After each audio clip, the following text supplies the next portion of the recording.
Alhamdulillahirrabbilalamin wa bihi nasta'in wa ala umuri dunya waddin wassalatu wassalamu ala asyrafil anbiya'i wal mursalin. Asyhadu an la ilaha illallah wahdahu la syarikalah wa asyhadu anna Muhammadan abduhu wa rasuluh, amma ba'du. Alhamdulillah kita bisa bertemu kembali dalam perkuliahan filsafat ilmu. Insyaallah hari ini kita membahas tentang ilmu dan kebudayaan. Ilmu dan kebudayaan ini dua hal yang sangat terkait erat dengan kita sebagai manusia. Dalam pembahasan-pembahasan sebelumnya sudah disebutkan bahwa ilmu adalah salah satu cara manusia untuk sampai kepada kebenaran.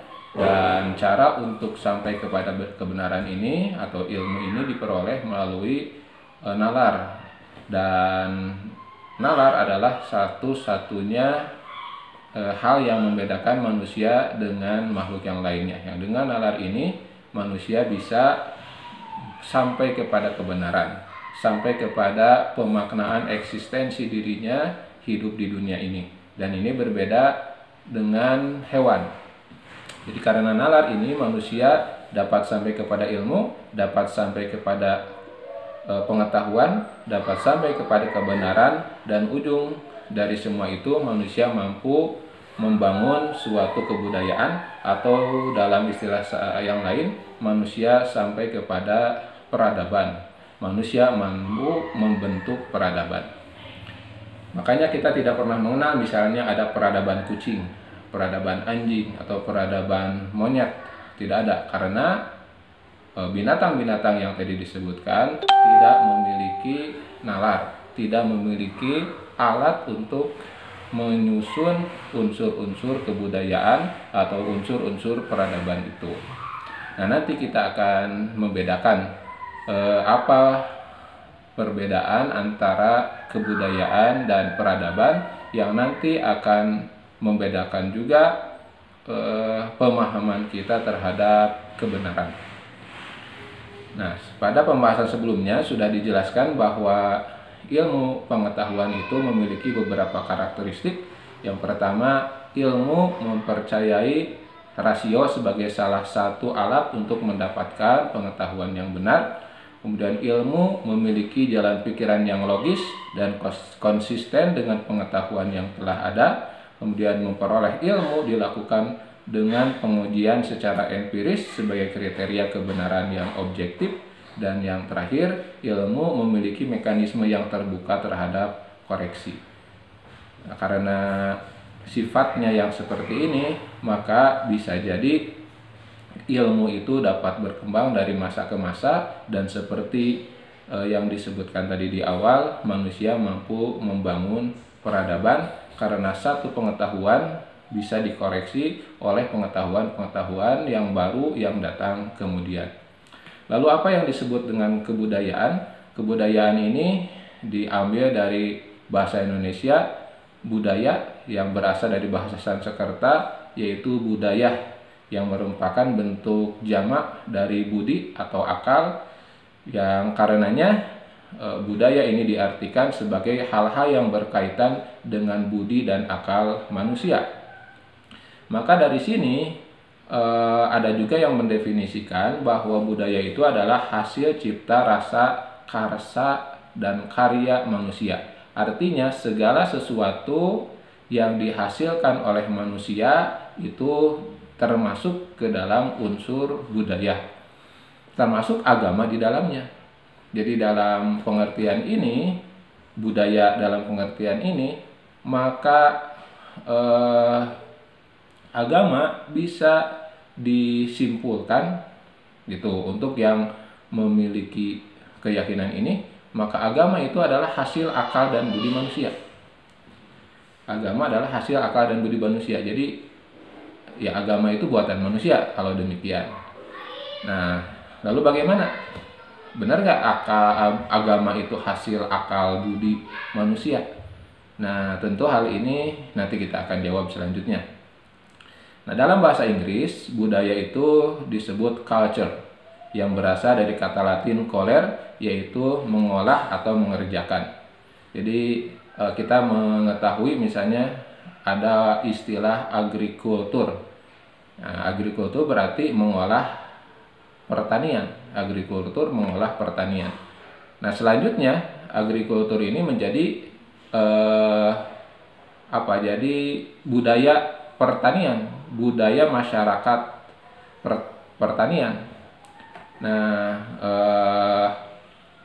kalau kita berbelok sedikit gitu ya, di zaman sekarang istilah agrikultur itu sudah jarang digunakan karena bisa jadi ada perubahan dalam kehidupan masyarakat. Yang asalnya masyarakat Indonesia itu masyarakat petani, masyarakat pertanian, makanya istilahnya agrikultur, sekarang berubah menjadi agribisnis atau agrobisnis. Jadi pertanian itu menjadi bisnis, bagian dari perekonomian. Padahal dulu pertanian adalah bagian dari kebudayaan.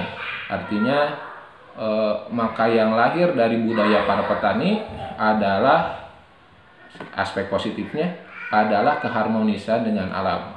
Sedangkan yang muncul sekarang karena ungkapannya agrobisnis, maka pertanian itu sudah bukan lagi kultur, tetapi menjadi subordinasi dari ekonomi. Artinya hasil-hasil pertanian, jadi hanya berorientasi pada hasil-hasil pertanian. Nah, itu salah satu penggunaan bahasa yang akhirnya mengubah segalanya, bisa dikatakan, atau mencerminkan perubahan masyarakat di Indonesia yang asalnya pertanian itu sebagai budaya sehingga manusia selaras dengan alam, tapi karena sekarang pertanian ini menjadi salah satu aspek dalam perekonomian, akhirnya alam ini sudah tidak lagi dihargai, ujung-ujungnya dieksploitasi untuk menambah keuntungan bagi manusia. Nah, ini yang sudah kita bahas dalam pembahasan sebelumnya terkait dengan ilmu dan moral. Kalau dulu di masyarakat agrikultur, ya karena tanah itu hanya mampu menghasilkan hasil pertanian misalnya setahun 2 kali atau bahkan setahun sekali.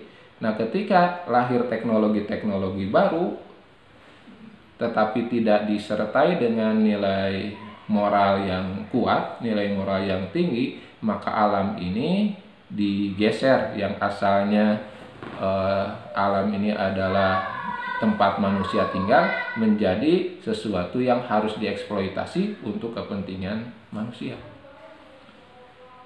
Nah, tapi itulah, biar itu pembahasan yang lain, insya Allah nanti kita bahas. Tapi intinya kembali lagi ke istilah culture. Kultur itu atau budaya dalam bahasa Inggris, culture itu dari bahasa Latin, artinya mengolah atau mengerjakan, dan bisa juga diartikan sebagai mengolah tanah atau bertani. Kata kultur juga kadang diterjemahkan sebagai kultur, yang artinya tadi budaya dalam bahasa Indonesia.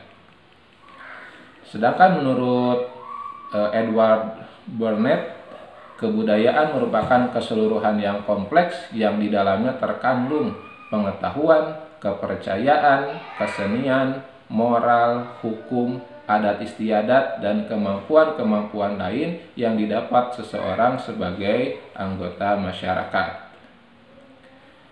Nah, Edward Burnett Tylor ini mendefinisikan kebudayaan dalam penelitiannya di awal abad 20, tahun 1900-an, di awal gitu. Jadi dia meneliti ke masyarakat-masyarakat yang bisa dikatakan saat itu belum berbudaya.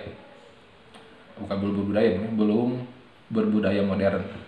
Karena dia orang barat, sudah memiliki katakanlah taraf keilmuan yang lebih tinggi dari masyarakat petani dan lain-lain. Kemudian dilakukan penelitian, maka dia menyimpulkan bahwa budaya itu keseluruhan yang kompleks, di dalamnya terkandung pengetahuan, kepercayaan, kesenian, moral, hukum, adat istiadat, dan kemampuan lain.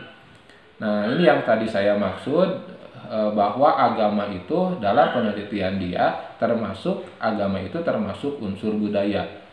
Jadi karena diteliti oleh orang barat yang terlepas dari agama, maka dia menganggap agama itu hasil budi dan hasil akal manusia. Karena penelitinya bisa dikatakan peneliti yang lepas dari agama.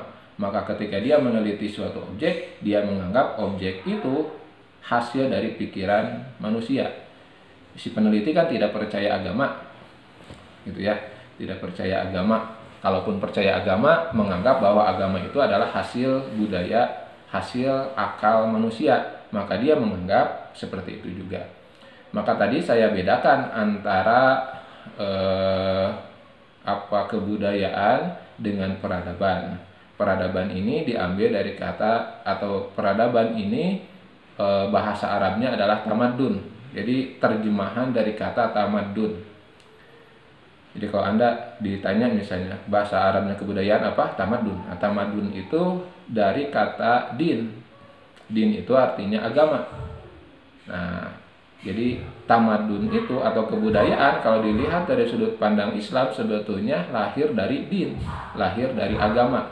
Artinya kalau dalam sudut pandang Islam bukan agama itu hasil akal manusia, tapi manusia beserta segala potensi dan hasil karyanya itu lahir dari keyakinannya, lahir dari agamanya.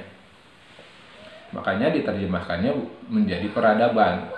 Sebab di sana ada unsur adab gitu, adab.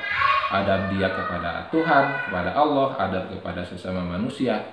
Berbeda dengan tadi definisi budaya. Kalau budaya ya seluruhnya adalah hasil daya pikir manusia. Nah, tapi kalau dalam sudut pandang Islam, budaya itu tamadun, maka tamadun itu lahir dari din, lahir dari agama. Nah, ketika orang-orang yang beragama ini berkumpul, maka tempatnya disebut Madinah, disebut masyarakat kota. Nah, Madinah, masyarakat perkotaan, masyarakat yang sudah berbudaya ilmu, masyarakat yang sudah berbudaya ilmu.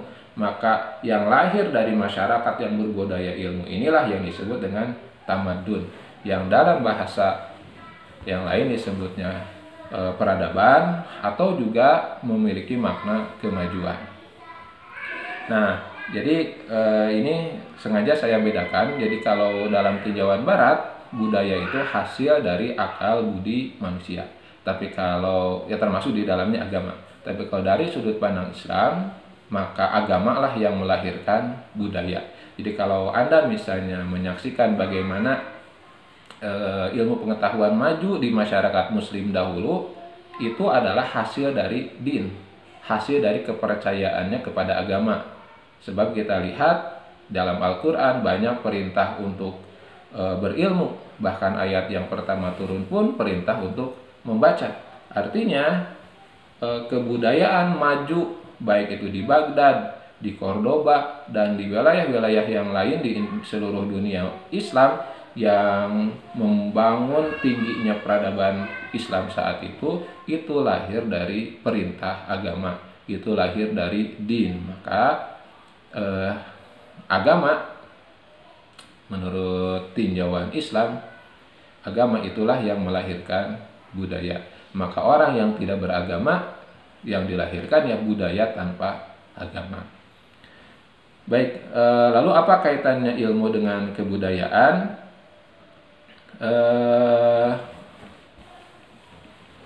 Kita harus melihat dulu dari sudut pandang manusia, ya, manusia dan kebudayaan. Nah, jadi manusia dan kebudayaan. Jadi kan sekali lagi tadi seperti disebutkan di awal, hanya manusia yang bisa melahirkan budaya. Makanya tidak mungkin lahir peradaban kera atau kebudayaan kucing, karena yang mampu melahirkan budaya adalah manusia.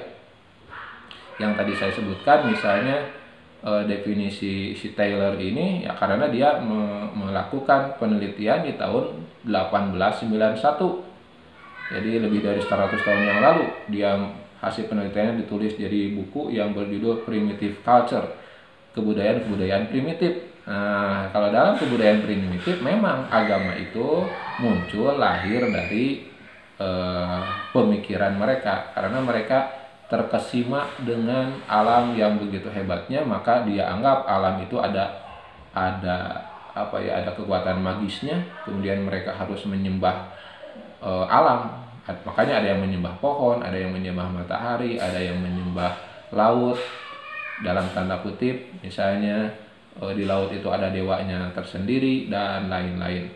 Nah, manusia dan kebudayaan inilah yang penting dipahami. Seperti tadi sudah dijelaskan, jadi manusia itu melahirkan kebudayaan. Tapi dalam Islam sebetulnya tinjauannya agak berbeda, bukan manusia yang melahirkan kebudayaan, tapi latar belakang pemikiran manusia ini sebetulnya yang akan melahirkan kebudayaan.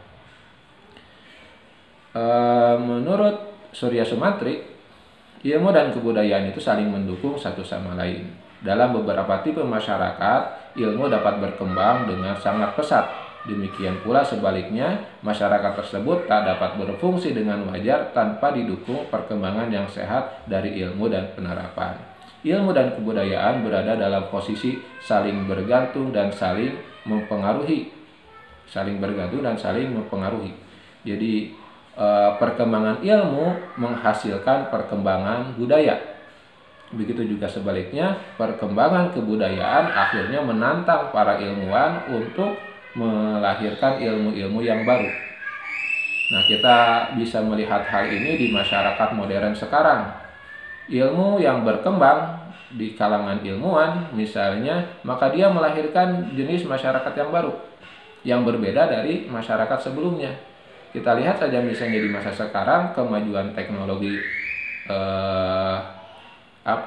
kemajuan teknologi IT misalnya melahirkan budaya masyarakat yang seperti sekarang, yang jauh berbeda dari budaya manusia itu sebelumnya, padahal jaraknya tidak terlalu jauh.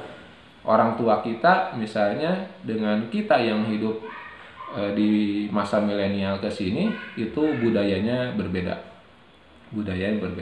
Jadi kalau di orang tua kita misalnya bertemu seseorang dengan seseorang yang lain itu ketika bertemu sangat akrab, sangat intens dan lain-lain. Nah, sedangkan di media sosial mereka tidak terlalu gitu. Nah, di budaya milenial ke sini sebaliknya. Sebagai contoh, misalnya kalau di dunia maya gitu ya, di dunia digital mereka sangat aktif, terlihat sangat ceria, sangat aktif, produktif dan lain-lain, tetapi di dunia nyata ternyata sebaliknya. Nah, ilmu dan kebudayaan sekali lagi berada dalam posisi saling tergantung dan saling mempengaruhi. Pada satu pihak, perkembangan ilmu dalam suatu masyarakat tergantung dari kondisi budayanya, dan di pihak lain, pengembangan ilmu akan mempengaruhi jalannya kebudayaan. Ilmu merupakan bagian dari pengetahuan, dan pengetahuan merupakan unsur dari kebudayaan. Maka dalam perkembangan yang begitu cepat, terkadang ilmu dikaitkan dengan teknologi. Kebudayaan kita tak lepas dari teknologi. Namun sayang, yang memiliki pengaruh yang dominan pada kebudayaan adalah teknologi. Padahal teknologi adalah buah atau produk kegiatan ilmiah. Maksud penjelasan barusan itu begini. Jadi dari ilmu itu kan lahir teknologi. Dari ilmu itu lahir teknologi. Nah, dari istilahnya saja sudah teknologi teknis gitu. Jadi hal-hal yang sifatnya praktis. Nah, seringkali yang mempengaruhi budaya itu bukan ilmunya, tapi teknologinya, tapi praktisnya. Sekali lagi, yang mempengaruhi budaya itu seringkali teknologinya, bukan ilmunya. Nah, sebab yang namanya ilmu itu kan terkait dengan moral, terkait dengan nilai. Sedangkan teknologi itu sangat teknis sekali. Jadi ya sangat teknis begitu. Tidak ada, kadang-kadang ya bisa dikatakan netral lah, yang namanya teknologi itu ya netral. Maka dalam hal ini penting kita kembali kepada budaya ilmu, bukan kepada budaya teknologi. Walaupun kedua-duanya penting, tetapi jangan sampai kita akhirnya menjadi tergantung kepada teknologi, tetapi tidak mengembangkan budaya ilmunya. Itu jadi yang namanya teknologi ya sifatnya membantu dan mempermudah kehidupan manusia. Yang kadang-kadang dengan hal ini membuat manusia jadi malas, membuat manusia jadi tidak mau berpikir. Padahal seharusnya yang namanya teknologi itu hasil dari budaya ilmu. Maka seharusnya manusia terus mengembangkan keilmuannya dan tidak bergantung kepada teknologi.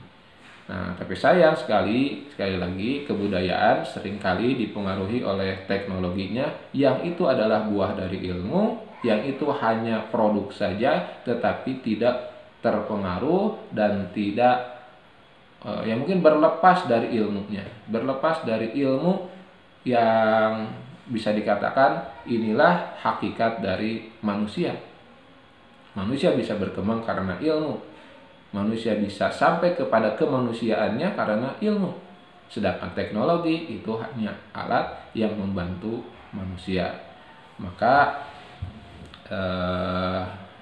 ilmu itulah inti kemanusiaan manusia. Makanya yang diperintahkan dalam Al-Quran kan ilmunya.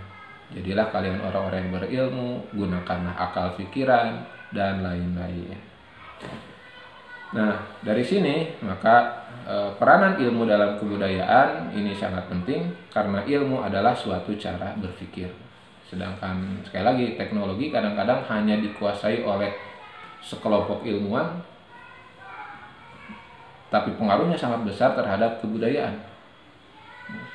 Nah, jadi sehingga masyarakat itu tidak lagi berbudaya ilmu, tidak lagi menggunakan akal sebagai cara berpikir, tetapi bagaimana supaya lebih mudah, lebih cepat, lebih kaya, dan lebih kaya. Tidak semakin meninggikan derajat kemanusiaannya.